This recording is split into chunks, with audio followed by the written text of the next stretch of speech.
Tired of long waits and rushed care at the ER and urgent care clinic? Next time, stay home and let Dispatch Health bring the power of the hospital to you. I call Dispatch Health. A care team of medical professionals actually come to your house. They're the same caliber of people that you would see if you were at a hospital or an urgent care. Dispatch Health can treat most non-life-threatening emergencies. They can do the x-rays, they can do stitches, urinary tract infections, blood test, urinalysis, ultrasound. It's almost everything that they can do at the ER. You never feel rushed. They're there for you and only you. I felt like their only patient. And it costs no more than a trip to urgent care because Dispatch Health is covered by most insurance, including Medicare. See if we serve your home at dispatchhealth.com. Dispatch Health really went above and beyond. It's wonderful to have care come to your home. House calls are back, and they're better than ever. Learn more at dispatchhealth.com. The following paid program does not necessarily reflect the views of this station, its staff, or iHeartMedia. An important message from the Attorneys for Freedom Law Firm. No attorney-client relationship has been created, and any and all information mentioned in this show may not be constituted as attorney-client privilege. The information shared does not constitute binding legal advice, nor should it be utilized in a court of law. If you have further questions or require legal representation, contact an attorney today. Aloha, and welcome to Law Talk Radio, brought to you by the Attorneys for Freedom Law Firm. When you or your loved one's freedom is on the line and you need an aggressive and experienced law firm to defend you, look no further than the Attorneys for Freedom Law Firm. We only offer straightforward, well-reasoned legal advice, and we always promise to represent our clients the way we would want to be represented ourselves. And now, enjoy this edition of Law Talk Radio, brought to you by the Attorneys for Freedom Law Firm, featuring attorney Marc J. Victor and your host, Rick Hamada, on News Radio 830 KHVH. It is that time. Aloha, kakayaka one and all, Saturday morning here on News Radio 830 KHVH. Pleasure to be with you as always, and especially today, because every Saturday at this time it is Law Talk with our Attorneys for Freedom, but attorney Marc J. Victor, a special treat in studio today, and wearing a Chicago Bears jersey. I appreciate it, Mark. Thank you very much. You know, it's a good thing we're on the radio, man. But, dude, happy Saturday to everybody. I am so happy to be here on the island today. Yesterday, I had the best day yesterday. I had no plans other than to just goof around the North Shore. And there's just nothing better. In fact, it's a personal holiday for me, like North Shore Day, right? Just drive around, stop. I think there should be a rule. Every time you go buy a food truck, stop at the food truck and buy something from the food truck. You're not going to be disappointed. Well, the great thing about it is that Jonathan has been doing that for years. And, you know, he's already forged that path You got to get there before Jonathan, because if you get there after Jonathan, well, there's nothing left for them to sell, right? So. Well, and that's the conclusion of this edition of Law Talk. Thank you for joining us. Today, we have a lot on the agenda, as we always do. Busy. But I'm fired up because we have two very distinct paths that we're going to take. We'll start with you, of course, Mark, with your thoughts about top-of-mind issues. But their story appeared recently in Honolulu Civil Beat, and we have a special guest today, don't we? Yeah, I'm so excited today. We're going to talk about two of my very favorite things, right? Guns and marijuana law. And so I guess we could get started with the guns. Let's get right into it, man. It's Law Talk, and I've been threatening for weeks now because we had this fantastic case out of New York that said the unthinkable, that free people in the United States, which includes Hawaii, actually have the right to not just keep arms, but to take them outside. Competent, responsible people get to take guns outside, and we're still I would say futzing around with figuring out the administrative rules here. But it's going to happen. And by the way, I want to say, shameless plug, the Attorneys for Freedom are standing by to bring lawsuits if people are getting cranky, which I think they should be on Oahu by this point, because they need to get permits, right? They don't get to just delay forever. And I've noticed already in New York City, the craziness has started, right? They're saying, oh, well, the whole city is a gun-free zone. Sorry, you can't take it into the city. So there's going to be a lot of lawsuits here, and we're standing by to vindicate fundamental, individual, constitutional Second Amendment rights. But so today I want to talk about, a little bit of a speech that I've been giving for about 25 years. People in Arizona know me, and not just as the attorney for freedom, but also the pro-gun, the pro-Second Amendment guy. And that's because I've been speaking at the Crossroads of the West gun show for about the last 25 years. And my talk is really about rights and responsibilities, right? It's not just about rights. I know we talk about rights and we got our rights, but don't act like an idiot with a gun when you take it outside your house. So I have broken my talk into the 5 most important things that you need to know if you are going to carry a firearm. Today I want to talk about number 1. This is an easy one. I wish I could just say it, Rick, and people would just trust me on this and we could move on. But number 1, just shut up.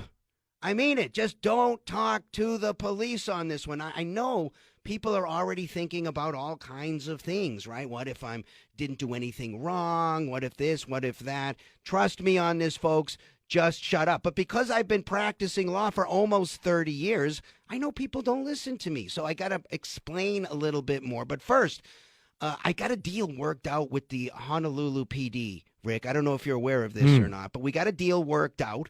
They are going to remind you of my most important piece of advice just at the time you need to hear it. We call it the Miranda rule, right? If you hear first of all, you get a new pair of bracelets on your wrists, right? And then the police will tell you you have the right, not the privilege, the right to do what, Rick? Do you know what? Remain silent, brother. To remain silent. And then the second part, if the first one didn't catch you, right?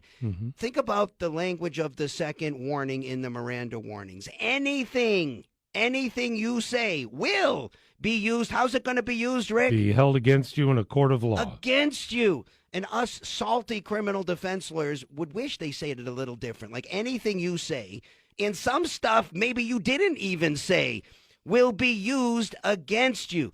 Just to fill it out, you also have the right to an attorney, just not right this second. And if you can't afford one, you get one for free. Those are the Miranda warnings. If you hear that, you think about Attorney Mark Victor's number 1 most important piece of advice: just shut up. I know some people talk because they're worried that if you don't say anything, it's going to be used against you, right? If you wind up going to trial, the prosecutor's going to say to the jury, hey, the guy, we asked him if he had anything to say, and, he just said, I want my lawyer or something. And what innocent person would say such a thing? People need to understand the rules of the court system and how things work. That fact that you shut up or even asked for your lawyer is not something that is admissible in court. Said another way, the jury never hears that. We skip right over that at the trial. And if they don't, and we saw this in the Rittenhouse trial, there was a comment about this, from the officer about him invoking his rights. If the defense attorney is not asleep at the switch, the defense attorney will say, excuse me, judge, objection, may we approach, right? You ever wonder what happens when we approach in a trial like that? What happens, and I've been in this position many times, we say, judge, did you hear? The witness just commented on my client's constitutional right to remain silent. I want a mistrial. And, if there's not a good excuse, the judge may very well grant a mistrial in that case. So it really won't be used against you. There's some other reasons, and I know we need to move quickly because we're on the radio here. People think, well, if I remain silent, they're going to arrest me. This does not provide additional evidence to the police officer of probable cause. The fact that you remain silent does not put weight on the scale, either for your guilt or the probable cause to arrest you. And I know that there's people out there who, in good faith, try to give advice here. They say, look, just say I shot because I was in fear for my life or something like that. Well, that might be great if that's the legal theory you're going to use, but we don't know at this point. There might be other legal theories out there, like, for example, you shot because you were trying to protect a third person, a third party, and you were in fear for their life or a serious physical injury. Maybe you shot him in the back or something. Well, if you open your mouth and say, I shot because I was in fear for my life, you just made my job harder. You took away a legal theory that we may have had on your case. Don't limit legal theories.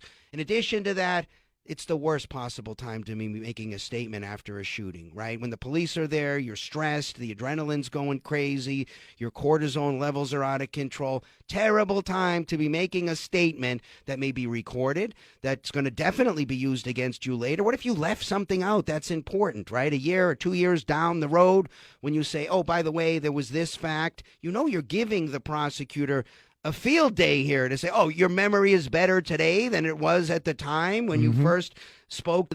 And so also when you're giving the officer, if they're not recording it, and oftentimes they're not, they're writing down the statement. What if they don't write it down correctly? Either negligently, sometimes police officers make mistakes and they might write the statement down incorrectly. I've had this situation on many, many occasions. You know how you avoid that? Keep your mouth shut. And also, we should mention there are police officers who are dishonest, right? We have some in prison in this state. You don't know who you're dealing with. I'll say, as I've said many times, most police officers are great. Most of them, this is just Mark Victor talking. I deal with them for almost 3 decades now. Most of them are honest, good people. Some of them are not. You don't know who you're dealing with, so keep your mouth shut. And by the way, that's in other industries and professions as well. All of them, so including lawyers, including talk show hosts, including everything. They're good and bad. We shouldn't expect we're going to have all good people in any area. That's right. I'm not bagging on the police here. I'm being honest about the police. I'm not saying all cops are good. I'm not saying all are bad. I'm a big supporter of good police officers. I'm a big advocate against bad police officers. And I think, as I've said, that's the smaller crowd. But they are out there, and I'm not trusting my freedom if I don't know who I'm dealing with. The fact that you brought talk show hosts into the equation, your microphone will no longer work the rest of the hour. Well, to be fair about it, Brother Rick, this is the reason I'm on this station, right? I'm dealing with, I think, the best in town right here, Rick Hamada. And I'm honored to work with you, brother, in all seriousness. Wow. Thank you very much for that. And I'll have a $50 bill for you in just a moment. But in all seriousness as well, when you say keep your mouth shut, however, talk about compliance and following directions. Yeah, super important. Thanks for asking that question, because I usually finish this up and I spend probably about at least a half an hour. I could spend 45 minutes on just these points right here. They all need to be developed. I'm giving people a very abbreviated presentation here. If they want the full presentation, just go to attorneysforfreedom.com. Check on our YouTube. I've got lots of talks over the last 3 decades on these points. But look, here's what you got to do. If you're driving down the road and the police officer puts the lights on, you got to pull over, right? Now, not everybody pulls over. Right. That's generally a very bad decision. If the officer says, hold on, I want to talk to you, you better stop, right? You're being detained. A good question at that point, by the way, is to ask, excuse me, officer, am I free to leave or am I being detained? Because sometimes there's a lot of controversy on that point. I've litigated cases on this point. But you do have to follow directions. The officer can say, get out of the car. You have to get out of the car. No, he doesn't have to tell you why you were pulled over. He doesn't have to give you any explanation. They get to use as much reasonable force as is necessary to get not just you, but any passenger in the car too. So if you're sitting in the back seat and you say, what did I do wrong here? This is one of those areas I don't agree with the law here, but that's the law. That's what the U.S. Supreme Court has said. They get to have the passengers ordered out of the car. People ask all the time about the dreaded 911 call. Hey, Mark, if there's a shooting, should I call 911? If so, what should I say? Look, yes, there should be a call to 911. I think if you can get somebody else to call 911 for you, that's best. If you're the only person who can call 911, say, there has been a shooting. Here is the address. Please send help. Goodbye. And hang up. You don't have to answer questions because you know what's coming, what happened. Also, while I'm on that point, if the police are coming, they don't know who the good guys are and who the bad guys are, and they are going home. Make sure you do not have a gun anywhere near you, and you are absolutely not presenting as a threat, right? That's why it's good to put your hands up, be far away from the firearm. And then, look, there are some things, right? You have to present your name. If they say, who are you? You got to give them your true full name. If you want to try to talk your way out of a speeding ticket, that's fine. I don't have any issue with that. And so I'm not saying just shut up applies to that kind of situation. But on the other hand, if you got a dead body in the trunk or you got a big pile of marijuana in the trunk, you might revert back to the just shut up rule there, right? I mean, if it's a traffic stop, have some time. That's fine. You want to try to talk your way out of the thing, sweet talk your way out. By the way, what I found effective on this point is be honest. Police officers, by the way, sometimes are shocked when, you know how fast you were going? Yeah, I was totally speeding. Sorry, officer, I blew it. That can really impress them. In fact, personally, I've gotten out of a few of them just with that type of tact. But you didn't have a body in the trunk and a load of marijuana at the time. Had I had a body in the trunk, then I would have reverted to the just shut up rule. Okay. Absolutely, just to be fair. Process. And then, of course, after consultation, right? Sometimes people come into the office and we talk about the case. I like to review police reports, take a look at videos, things like that. And then sometimes I issue a public statement. I may even call a press conference. I've done this in gun cases very successfully. But do it after you consult with your attorney. So anyways, that's just a little bit of an overview on the just shut up rule. And the reason for this, Rick, is we really want people to be competent, responsible gun owners. We're going to have an opportunity here to show the people of Hawaii that we can be responsible, competent gun owners and use our firearms only in self-defense. We have literally a minute, but I want to make sure, connectivity. Again, we get back to the Ninth Circuit with the determination to revert back to district.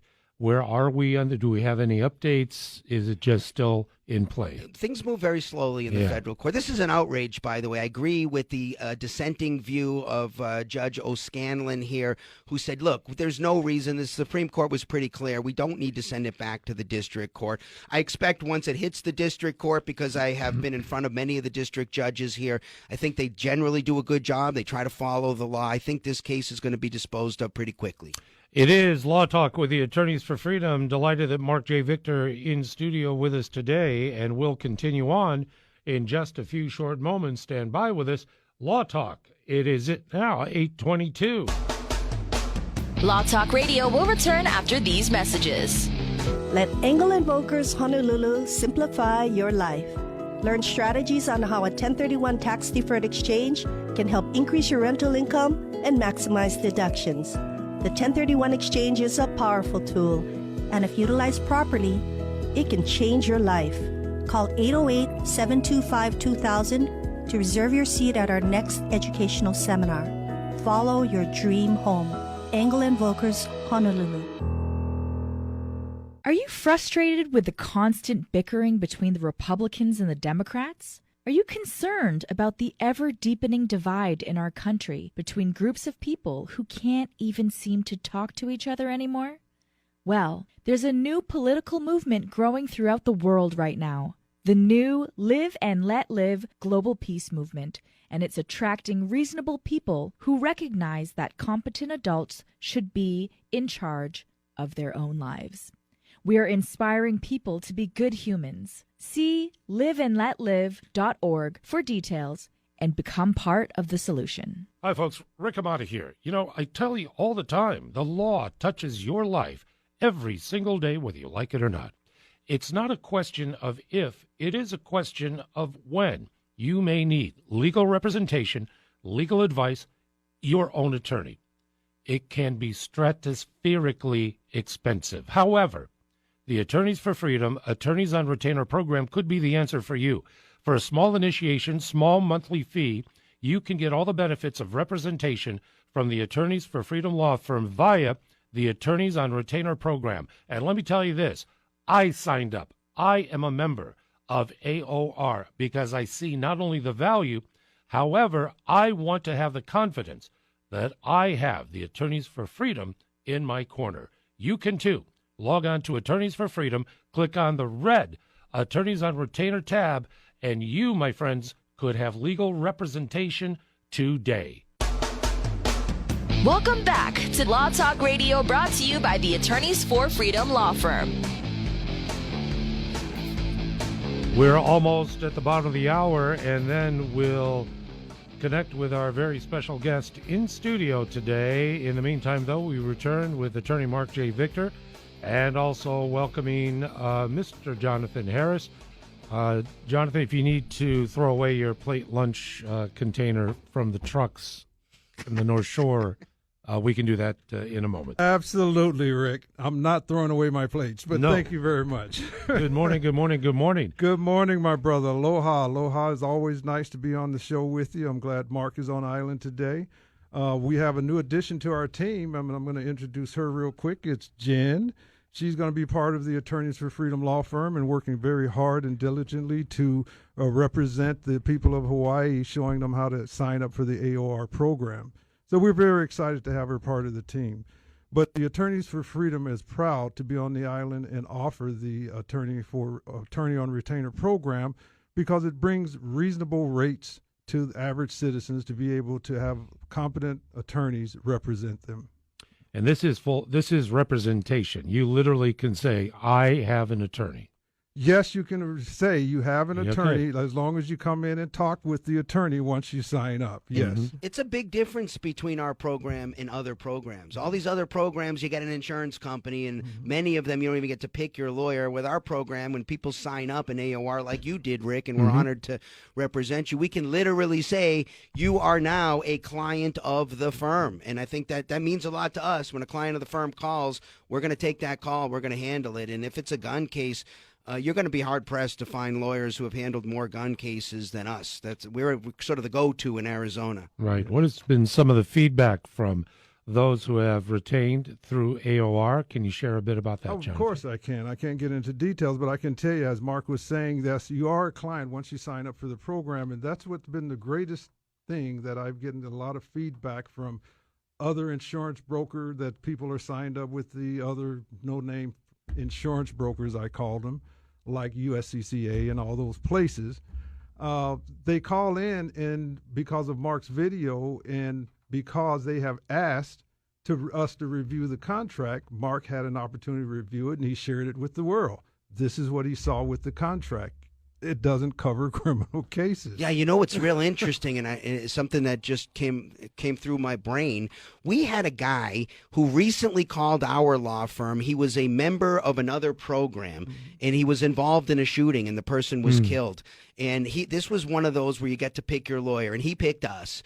And they did an interview. It was with Andy Marcantel, who's been on Law Talk before. And the company called Andy, and you know what they said? They said, we're going to deny coverage because we think he might have been on the wrong side of the shooting, and we can't help him if it's actually a crime. We got to be convinced it's actually self-defense. And guess what, folks? If you're charged, the prosecutor thinks it's a crime. That's what I'm trying to tell people. Because we're not an insurance company, we don't have that problem. We don't deny coverage whether you're on the right side or you made an oops, you're on the wrong side. That's a big difference between what we're offering and what a lot of these other programs are offering. And thank you, Mark. And with that said, that means now you get Marc J. Victor, and every other attorney at our firm covers that. If it's a self-defense charge, you pay $0 in attorney fees. $0. And at the end of the case, we're not going to be asking you for a dime of it back, no matter what the outcome is. Yeah, that's pretty another amazing. Thing. Some of these contracts, they say, by the way, if it ends in a conviction, like, by the way, 98-ish% of cases end in some type of a plea, they have a right to request any benefits they laid out back because, again, they can't cover criminal activities because they're insurance companies. And there we have it. Walk us through, Jonathan, how do we learn, and then how do we sign? Absolutely. You can always go to attorneysforfreedom.com and click on the little red tab at the top right-hand corner that says Attorney on Retainer. You click on that and follow that, and you'll be able to sign up with no problem. But I know you want to hear from me again, so you can always contact me at my direct dial, which is 808-278-6669. And there you have it. Logging on so easy. I did it and was able to finish it up in about 2 minutes. I mean, it was just that easy. Rick Hamada can do it, then anybody can do it, right? I'll tell you what, and that's because I'm a Bears fan, and I can go Cowboys. It usually takes 40 seconds, but 2 minutes for me, brother. Thank you, Jonathan. Indeed, thank you so much. Mahalo, Rick. We're going to take a short break, bottom of the hour. Thanks again, and we will greet and meet a very special guest in studio in a moment. Right after this, it is Law Talk, and it is 8:30. Law Talk Radio will return after these messages. Have you or someone you know been offended at a comedy show recently? Have you had your feelings hurt? Did you disagree with a comedian? If so, you may be entitled to compensation. Really? Because I'd like to speak to the manager. Actually, no. This is Comedy you moron. Join us for Tuesday Night Comedy inside the Slack Key Lounge at Hawaiian Brian's, 1680 Kapiolani Boulevard, 2nd floor behind 24 Hour Fitness. Doors open at 7, show starts at 7:30 for a featured show followed by open mic comedy. But the open mic is where they hurt my feelings. Don't lose your hair, G.I. Jane. Visit ComedyUHI.com. Let Angle Invokers Honolulu simplify your life. Learn strategies on how a 1031 tax-deferred exchange can help increase your rental income and maximize deductions. The 1031 exchange is a powerful tool, and if utilized properly, it can change your life. Call 808-725-2000 to reserve your seat at our next educational seminar. Follow your dream home. Angle Invokers Honolulu. This is attorney Marc J. Victor with the Attorneys for Freedom Law Firm. Our law firm is well known for zealously representing people charged with serious crimes. But did you know we also represent people in both personal injury and civil rights matters? If you've been seriously injured in an accident or as a result of a civil rights violation, we'd be happy to discuss your case with you. No charge for the meeting and no fee unless we recover money damages for you. Located in Bishop Square or online at attorneysforfreedom.com. This week's edition of Strange Crimes is brought to you by the Attorneys for Freedom Law Firm. Legal issues are a part of life, and lawyers are expensive. With the Attorneys for Freedom's new Attorneys on Retainer program, you can have a trusted law firm on retainer for only $25 a month. Get the peace of mind you deserve. Visit online at attorneysforfreedom.com. On this week's edition of Strange Crimes, we have the story of a man who didn't get a thank you when holding the door open for other customers at a local Family Dollar store. Witnesses say Joshua Murray of New Haven, Connecticut, got visibly upset when two women didn't say thank you to him for holding the door open for them. In fact, Murray was so upset he brandished a handgun and pointed it at several other customers in the store. Murray is now facing charges, including carrying a pistol without a permit, breach of peace, and interfering with an officer. Murray is scheduled to appear in court next month and is being held on a $25,000 bond. I guess this goes to show that chivalry is really dead. And that is this week's edition of Strange Crimes. Welcome back to Law Talk Radio, brought to you by the Attorneys for Freedom Law Firm.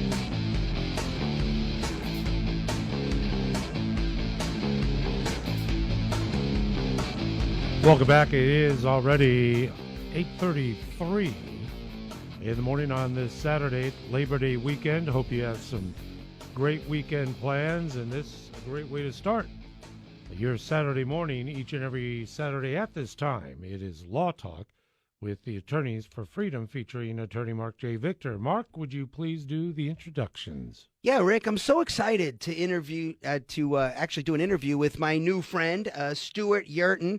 He's a writer for the Honolulu Civil Beat. He did a story about what I call a crazy story about the state hassling a business owner who had every reason to believe that he was actually operating his business pursuant to the letter of the law until the state pulled the rug out from underneath him, didn't tell him anything, and then said, you know what, you're in violation of the law. So why don't you give us a little background, Stu, in terms of who you are, how you got to Honolulu Civil Beat? Sure. Yeah, so my name's Stewart Yerton. I am a reporter for Civil Beat. My official title is Senior Business Reporter. I write a lot about business and the economy, some legal affairs things, and especially where government and business sort of intersect or government gets involved in business. We're especially interested in that, instances of potential overreach and, again, government interfering with people and their businesses. So I've been a reporter in the past for a long time. I took a detour. I went to law school. I passed the bar. I went to work for the state auditor, kind of doing investigations or performance audits of the government here. I did that for 5 years. I did work previously a bit in the criminal court, so I have a little background in that. And I somehow ended up back in journalism. Really great move that's turned out really, really great, and very happy to be at Civil Beat, and I can apply a lot of the training I have as a lawyer, again, not practicing, but the training, and can apply it to the work I'm doing. And this is a pretty good example. And Mark and I were able to talk a little bit about this story. He has one idea that I didn't mention in the story, but one thing we can talk about. But essentially, the story goes like this. Someone named Marc White comes to Hawaii after the state passes laws and regulations allowing for the sale of hemp. Now, this isn't weed. It's not marijuana. This is hemp. It's different. The federal government, which, as you probably know, still bans marijuana, it said, hey, hemp is okay. It's not marijuana. So there are federal laws allowing hemp. So Hawaii says, yeah, we'll do the same thing. So this guy comes along, Marc White comes, he sets up a business, he calls it Pinky's Hempire, like empire, but with Love an it. H. Mm-hmm. Yeah. And he starts selling products derived from hemp, right? So they're legal. They're legal under state law. They're legal under federal law. Everything is okay. Months later, unbeknownst to him, Hawaii starts changing the administrative rules. Now, these are the rules not done by the legislature. They carry the force of law, but they're not statutes, or they're not bills or acts. They're administrative rules that can be done by the agency. It changes the rules twice over the course of a few months in early 2022, so early this year, and then later in June uses those rules to raid Mr. White's businesses, shuts them down. Another step that I think a lot of people find unfair, they seize his inventory for forfeiture, which is the government just seizes it, takes it away. Department of Health takes it. They turn it over to the police, and it's sort of gone, or it's just he can't do anything about it, even though he's never been charged with anything. He himself was never arrested. His business is shut down. All his inventory is seized, and that's that. So he's fighting back, and we can talk a little bit about his suit and some of the claims in the suit. Was there a proper protocol with the release of information pertaining to the change of administrative law? In other words, isn't there public file requirements so the public's informed? Yeah, that's a really good question, and that's one of the issues here. So by statute, the legislature made an exception to the normal rule. The normal rule is exactly right. Under a chapter called 91, Hawaii Revised Statutes 91, it's Hawaii's Administrative Procedure Act, the department has to give the public notice and an opportunity to be heard, right? So this is like, it's notice and opportunity to be heard, just like the legislature. Right. So, but the legislature said, we're going to let the department create interim rules for that. So they don't have to go through the normal rulemaking process if they make interim rules. So one of the questions is, were these interim rules or were they regular rules? Now, we spoke to a former retired Hawaii Supreme Court Justice, Stephen Levinson. He looked at the original rules. He said, nowhere do I see anything that says interim rules on these things. They're really extensive. He said, this looks like it might not be interim rules, in which case they then can't come back after the first rules were established, come back later, change them without notice and hearing or opportunity to be heard, and say, oh, no, these are our interim rules now. Like, once the regular rules are set up, they can't start tweaking them with interim rules. So that's one issue in the case. During the course, I'm sorry, Mark, just during the course of your story, was there a reply response from the state? Oh, no, it's in litigation. They don't want to comment on it, and that's pretty normal. It's not, doesn't imply any kind of wrongdoing or that they're wrong on this. I just couldn't get them to comment on that. Gotcha, Mark. Of course they're wrong on this. They're wrong on this for so many different reasons. I don't even know where to begin, right? And so, but I think you have an idea. Yeah, maybe we could. Yeah. I like to start from the 30,000-foot view, right? Let's start with the idea that many of our founding fathers grew hemp as a crop, right? That my understanding is the Declaration of Independence was written on paper made from hemp, right? So hemp is the fibrous part of the plant, and it can be used for clothing. It can be used for paper. This is crazy. What would our founding fathers think about this conversation right now in the land of the free, the country that they started, that this guy, who actually was complying with every single thing that he could comply with, is now in trouble for doing exactly what they were doing at the time our nation was founded. This is the big outrage to me of the entire case. But there's also, we have local history. State Representative at the time, Cynthia Thielen, was a major advocate for ensuring the legality, the establishment of hemp. And her family, who was associated with hemp production, they went years of trying to maneuver and achieve to where it was above reproach. And now with administrative rule changes, it can negate all of that effort, which was statutory, which she worked on. That's the part that's troubling, because I'm having images of emergency proclamation and this type of ridiculous. Yeah. This is something we haven't discussed this point, but it was going to be one of the points I was going to bring up here, which is a separation of powers issue. Mm-hmm. I mean, the point that Stewart is talking about is, okay, they didn't follow the right protocol and this and that. Why on earth do we have the executive branch legislating? That's why we have a legislature. It's exactly, Rick, as you very astutely point out, which is what was going. It was one of the arguments that I made when I sued the governor for the endless proclamations, was not only are you violating the 60-day rule, but in addition to that, this is this whole construct, the entire delegation of authority from the legislature to the executive violates a very fundamental guarantee about our structure of government. We have three branches. One of them, the executive, your job is not to make the law. Your job is to enforce the law. And here it's pretty clear whether they were following the rules or not. And it looks like in this case they were not. But even if they were following the rules, it should be an unlawful delegation of authority from one branch to another. Well, yeah, I was going to ask about that. And Rick, that's a really good point. I was going to ask you about this question about separation of powers and administrative rules, because that is one of the like higher level issues about it. But your point about emergency proclamations is exactly on point.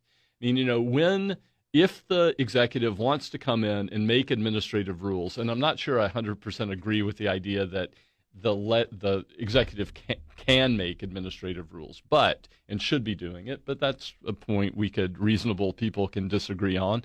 But the question is, I mean, if the legislature says, look, guys, we're going to leave some things open and the executive is going to have to fill in the blanks, the executive needs to be doing it usually following Chapter 91. And the reason is it gives people notice of what they're changing and the opportunity for a hearing. Right. It's the executive is acting as a legislature. It's acting in its legislative capacity. Yeah, and so these are separate legal issues. It's the kind of thing, if we were representing this guy, and maybe the lawyer involved did this, I don't know because I didn't read what he has drafted and filed, so I'm not privy to the actual litigation, but it's one of the arguments that we would actually bring here, which is what we call a procedural due process, right?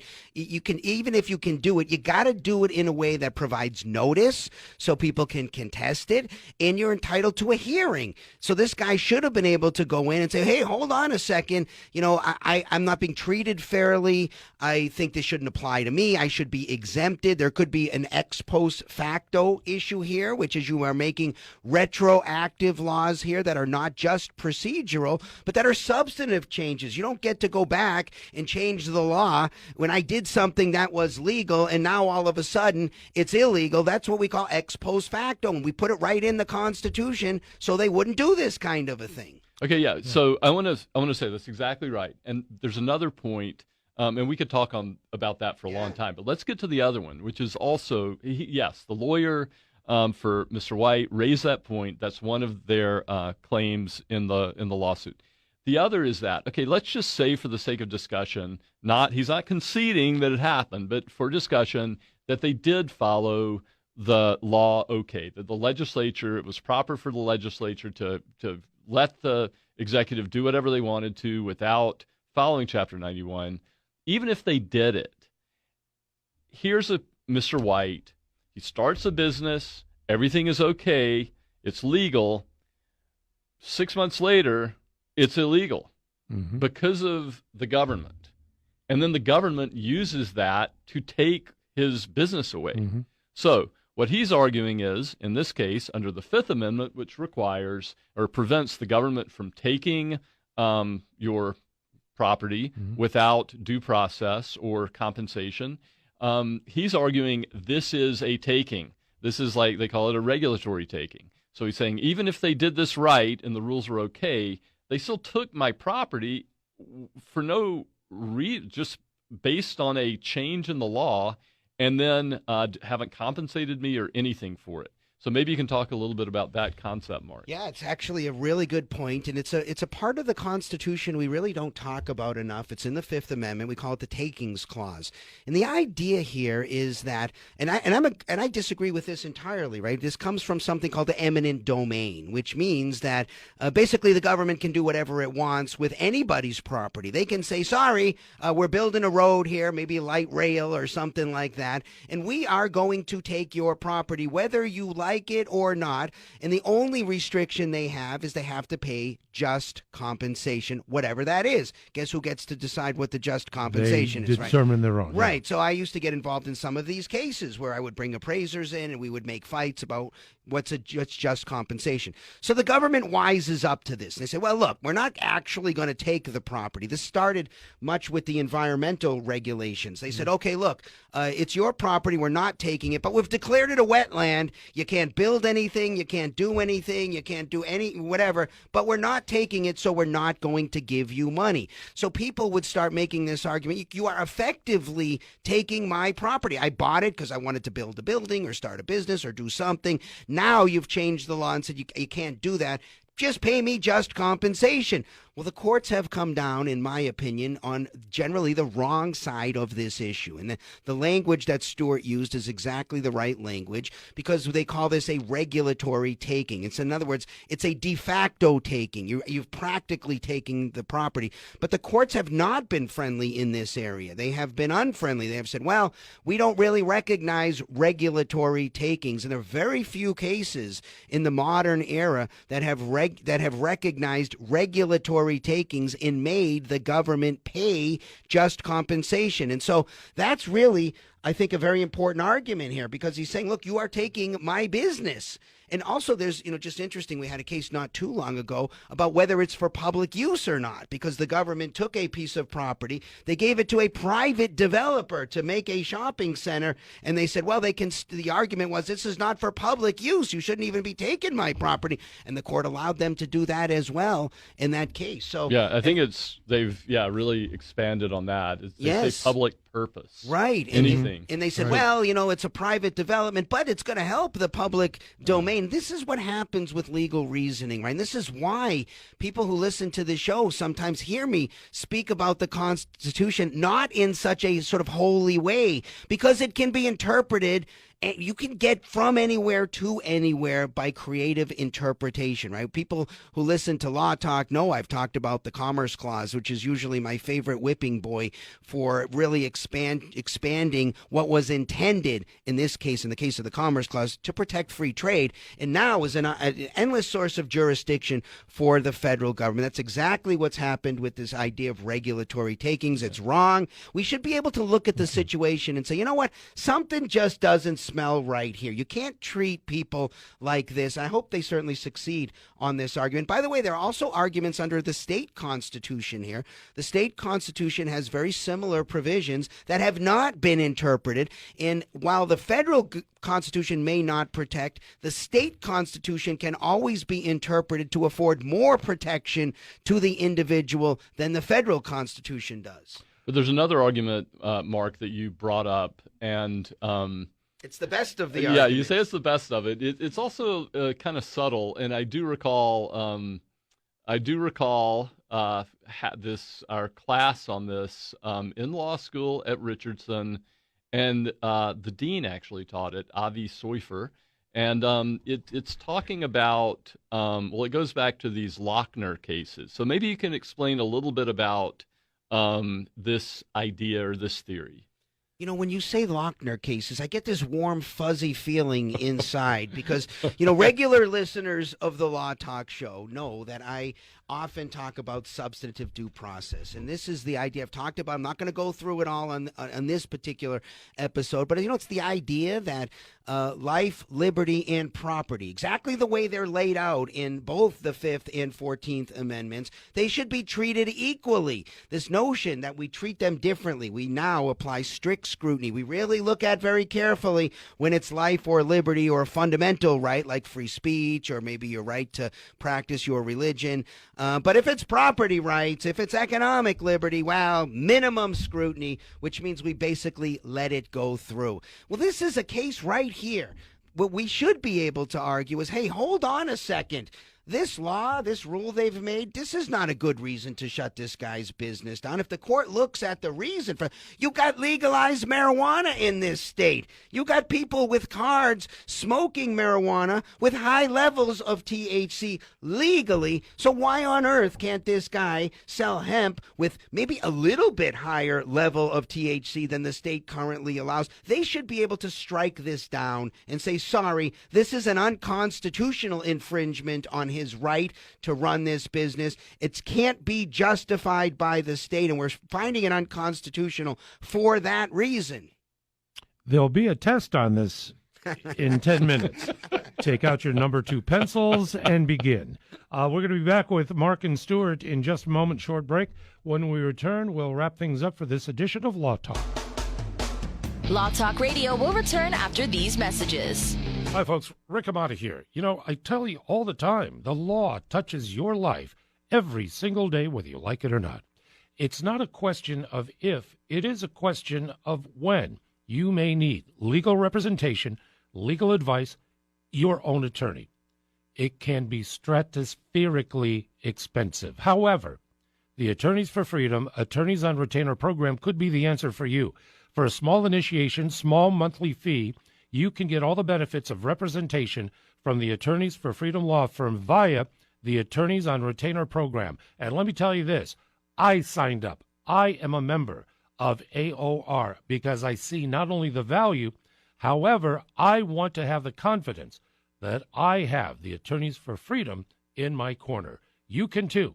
Log on to Attorneys for Freedom, click on the red Attorneys on Retainer tab, and you, my friends, could have legal representation today. Let Engel & Volker's Honolulu simplify your life. Learn strategies on how a 1031 tax-deferred exchange can help increase your rental income and maximize deductions. The 1031 exchange is a powerful tool, and if utilized properly, it can change your life. Call 808-725-2000 to reserve your seat at our next educational seminar. Follow your dream home. Engel & Volker's Honolulu. Are you frustrated with the constant bickering between the Republicans and the Democrats? Are you concerned about the ever-deepening divide in our country between groups of people who can't even seem to talk to each other anymore?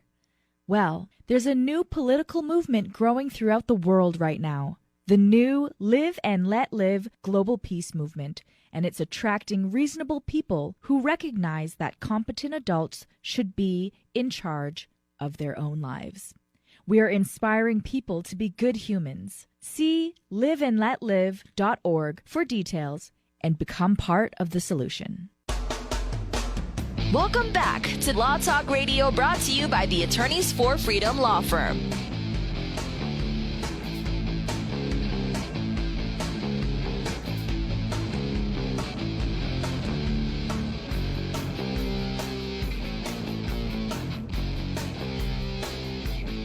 Welcome back. It is Law Talk featuring Attorneys for Freedom and attorney Marc J. Victor in studio with us today. And the conversation continuing with Stewart Yerton of Honolulu Civil Beat. By the way, Chad Blair files a report with us every morning from Civil Beat, and Chad is a regular guest every Thursday morning. When you were discussing, I was reminded, I don't know if this is the case you were talking about, but I recall covering the case of Kelo v. New London. Kelo is the case, yes. And that was the real establishment.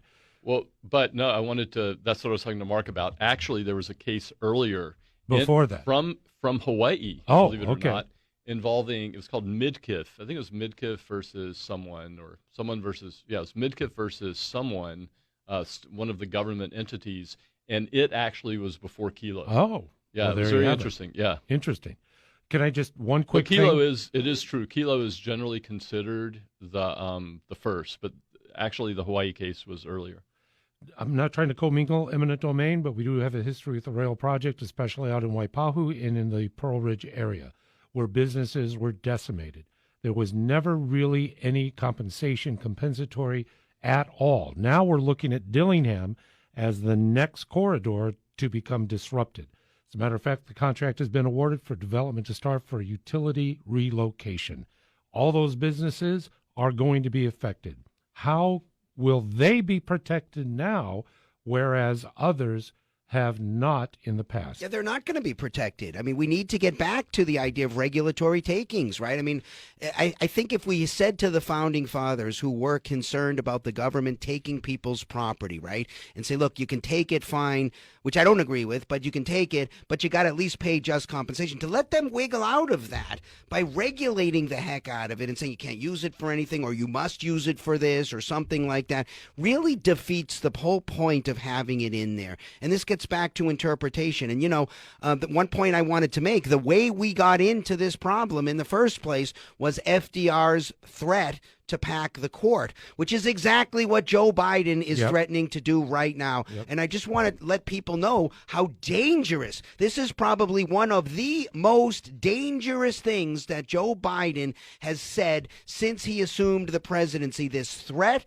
to pack the court, he hasn't walked it back. He could still make that threat. Kamala Harris is still a big fan of the threat to pack the court. They don't like how the court is comprised right now. That's why we got the Second Amendment case. That's how we got the abortion case. We're going to get some other cases, by the way, on administrative stuff this term. It's called Chevron deference, where courts now defer to what the fourth branch of government, the bureaucracy, to what they decide. I think, and I predict, you're hearing it here first, the court is going to strike this stuff down and say, look, courts now will not defer to administrative bureaucracies when they make decisions about these administrative rules, but will start from scratch and measure them against the Constitution. That's the right rule, and I think it's coming from this Supreme Court. We literally have about a minute and a half left.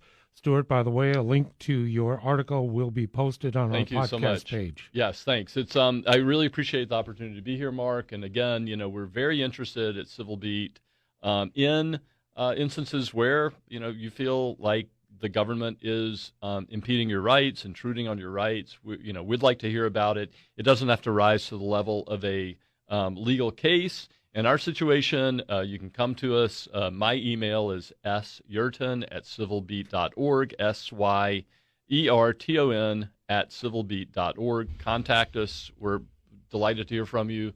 And I'm delighted to be here. Thanks, Rick. Thanks, Mark. I just want to give Stu a little punch on the shoulder here just to thank him for what he's doing, because this is the essence of First Amendment freedom of the press. What they are doing right here is an absolutely indispensable function in a free society. I just want to thank Stu and Civil Beat for what they're doing. They are raking the muck. And I am an official witness when Stewart calls 911 that I will be on your side. I just want to say, final thought, Mark, before we go. Yeah, man, I just appreciate this show. I appreciate everything you do, Rick. I appreciate what Stewart's doing. If people need or want legal advice, just check out Attorneys for Freedom. We are here to stay. We are committed to the people of Hawaii, and we are hardcore pro-freedom. And on that note, I want to remind you that connecting with Attorneys for Freedom, it is so very easy online, yes? Attorneys for Freedom, all spelled out, attorneys, F-O-R, freedom.com. Everything that you need to know to get a hold of us is right there. And also for attorneys on retainer, the same location, yes? Super easy. Just go to Attorneys for Freedom. Look for the red button top right. It says Attorneys on Retainer. $100 to get in, $25 a month, piece of cake. You are now a client of the firm. I want to thank you very much, Marc J. Victor. Awesome show, brother. Always a pleasure. As always, and thank you for joining us on Law Talk. And on behalf of Stewart and Mark, have a great rest of the weekend.